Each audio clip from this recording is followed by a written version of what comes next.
Nagbabantay si Tony at nakita niya ang ulo ng sikat na gangster sa New York City pumasok at lumabas.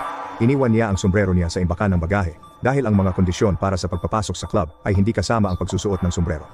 Mahal na mahal niya ang sombrero niya, nagbanta pa siyang susunugin ng club kapag nawala ito. Mula malayo, nakarinig ng banta si Tony at may naisip na masama. Nang ibig na umuwi ng gangster at humingi ng sombrero, nagalit ito nang sinabikang wala na ang sombrero. Bumalik ang gangster na nagbabanta na susunugin ang club, kung sa kabilang araw ay hindi pa rin napatunayan ng club na wala ang kanyang sombrero.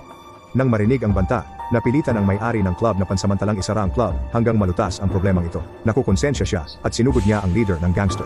Ibinalik ni Tony ang sombrero at sinabing inagaw niya ito sa isang magnanakaw na nakatakas.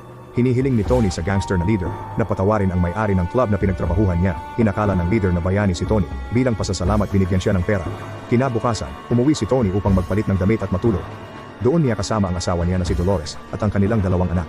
Hapon na nang magising siya, nakita ni Tony si Dolores na nagluluto ng inumin para sa dalawang itim na tubero na nag-aayos ng gripo sa kanilang bahay. Pagkatapos nila, talagang itinapon ni Tony ang lalagyanan dahil nakakadiri daw ito. Noong 1962, grabe pa rin ang rasismo sa Amerika. Walang batas para sa pagkakapantay-pantay ng tao at itinuturing pa rin ng mga puti na mas mababa sila kaysa sa mga itim. Ayaw ni Tony na uminom sa baso ng isang itim na lalaki. Sarado pa rin ang club kung saan nagtatrabaho si Tony dahil na-trauma ang may-ari ng na-club dulot ng banta ng gangster kahapon. Opisyal na walang trabaho si Tony. Nang hapon na iyon, tumawag ang kaibigan ni Tony.